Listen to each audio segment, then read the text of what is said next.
আছে চাগে গেট 8টা বাজি গৈছে গাড়ী অহা নাই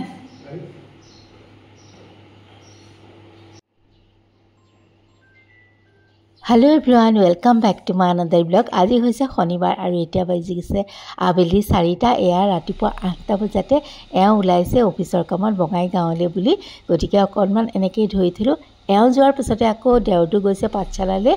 তাকো ভাত পানী খুৱাই পঠিয়ালো এওঁ অকণমান গাখীৰ ভাত খাই গৈছে আৰু তাৰপিছত মোৰ বিভিন্ন ধৰণৰ কাম হৈ গ'ল কিন্তু এতিয়া আহক ব্ৰেকফাষ্টৰ মাজলৈ এয়া দেখিছেই নহয় বাকলি থকা মানে মসুৰ দালিখিনি অকণ যে বাকলি থাকে সেইটো আৰু বলক এটা পেষ্ট বনাই লওঁ কিন্তু এয়া পেষ্টটো বনাবলৈ নিলোহে আকৌ উভতাই আনিলোঁ তাত মই আদা নহৰু আৰু নিমখ দিয়াই নাছিলোঁ গতিকে সেইখিনি দি লওঁ বলক যোৱাকালি ৰিকে কৈছিলে মা মোৰ খাবলৈ কিয় মন যোৱা নাই মই ঠিকে আছে ব'লা কাইলৈ তোমাক মই একদম প্ৰটিন ব্ৰেকফাষ্ট কৰাই দিম ৰুটি চুটি নবনাওঁ আৰু আজি সি আৰু মইহে ব্ৰেকফাষ্ট কৰা মানুহ মা যিহেতু এইবিলাক নাখায় ৰাতিপুৱাতে আৰু গতিকে তালে আৰু মোলে বনাই আছোঁ বলকচোন কেনেকেনো আজি ব্ৰেকফাষ্টটো কৰোঁ অকণমান দেখাই দিওঁ এয়া প্ৰথমতে তাৱাখনত অকণমান তেল সানি পেলাই পানী ছটিয়াই মোহাৰি লৈছোঁ যেনেকৈ আমি ডোচা বনাওঁ ঠিক তেনেকৈ মচুৰ দালি ডোচাটোও বনাব পাৰি আগে পিছেও মই দেখাইছোঁ বাৰু গতিকে বৰ বেছি দেখাই নাথাকোঁ মোৰ আগতে ভিডিঅ' চোৱা সকলে গম পাইছেই ইয়াত মই একো নিদিওঁ মচুৰ দালিটো খালি ফাইন পেষ্ট এটা বনাই লওঁ আৰু প্ৰথমতে ৰিক উঠাই নাছিলে সেইকাৰণে মই এখন বাইদেউজনীলে আৰু এখন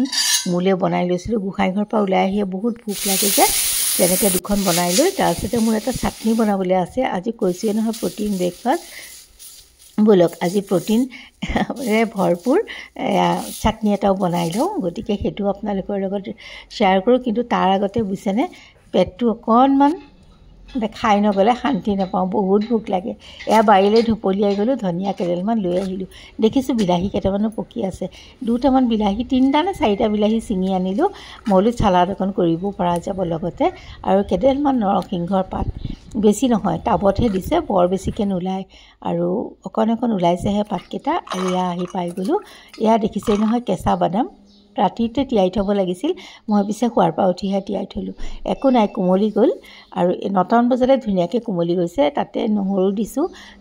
নিমখ জলকীয়া এনেকৈ দি পেলাই এইটো মোৰ বাদামৰ চাটনিটো বনাই লৈছোঁ আৰু অকণমান তৰকা মাৰিও দিওঁ বলক এনেও ভাল লাগে কিন্তু এই তৰকাখন মাৰি দিলে বহুত ভাল লাগে সৰিয়হ আৰু নৰসিংহৰ পাতেৰে মই তৰকা মাৰিছোঁ বহুত টেষ্টি হয় এনেকৈ খাই চাব পাৰে এয়া মোৰ চাটনি হৈ গ'ল সেইফালে আকৌ মই পুনৰ ডোচাটো বনাইও আছোঁ আৰু চাহু বাকি লৈছোঁ দুইটাই বোলো ব্ৰেকফাষ্টটো কৰি লওঁ ৰিয়া কালিয়ে গ'ল পেহীয়েকৰ ঘৰলৈ ৰাতি থাকাকৈ আজি ৰিককো মাতিছে দুপৰীয়া ভাত খাবলৈ গতিকে মইতো ৰাতিপুৱা ভাত বনায়ে দিছিলোঁ মা আৰু মোৰ হৈয়ে যাব এয়া আমাৰ চালাড চাটনি এনেকৈ লৈ লৈছোঁ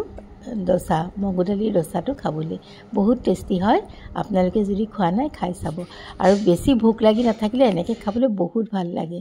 আৰু তাৰপাছতে দুপৰীয়া একদম কাম বন কৰি ধুলি চুলি মচি চাফা তাফা কৰাৰ পাছত লাগিল নহয় পিয়াহ মানে কিবা অকণ পানীজাতীয় বস্তু খাওঁ যেন লাগিল মই নেমু চৰবত কৰোঁ তাৰপিছত দেখিলোঁ দেখোন দৈ আছে ব'লক এতিয়া দৈখিনি একদম মোৰ হোম মেড লাচি দৈ দিছোঁ চেনি দিছোঁ অকণমান নিমখ দিছোঁ নিমখকণ নিদিলেও কথা নাই নাখালে নিদিব অন্য একো মই দিয়া নাই অকণমান পানীও দিছোঁ তাতে আৰু এটা পেষ্ট বনাই লৈছোঁ মানে মোৰ লাচি হৈ গৈছে একদম চিম্পুল ধৰণে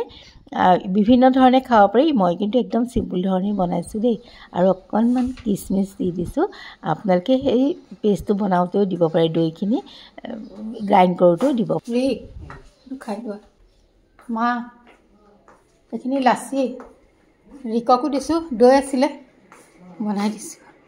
ঠাণ্ডা পালে অকণ দেৰিকৈ খাব আৰু এয়া মা আৰু ৰিকক দিয়াৰ পিছত বহি ময়ো আৰামছে মজা লৈছোঁ ৰিকালৈ পিছে মনত পৰিছে দেই এনেকৈ খালে তাইক মিছ কৰোঁ তাই বৰ এনজয় কৰে যিহেতু আৰু এয়া লৈছোঁ দুপৰীয়া ভাত সাজ আজি মা আৰু মইহে ৰিক গ'ল পেহীয়েকৰ ঘৰলৈ ৰিয়াটো আছেই যোৱাকালিৰ পৰা এই ৰাতিপুৱা যি বনাইছিলোঁ সেয়া কেইটামান বৰ ভাজি লৈছোঁ খালি আৰু এয়া ভাতকেইটা খাবলৈ লৈছোঁ আৰু মা চালাড তালাড বনাই থাকিলে নাখাবই কালিয়ে কৈছিলে মোক যে অকণমান পানী দি থবিচোন ভাত এনেকৈ খাম মই ইয়াত পিঁয়াজ চিয়াজ একো কটা নাই যিহেতু মায়ে নাখায় গতিকে এনেকৈ একদম চিম্পুলভাৱে লৈছোঁ নিমখ আৰু হেৰি দি জলকীয়াটো মুঠাই মানে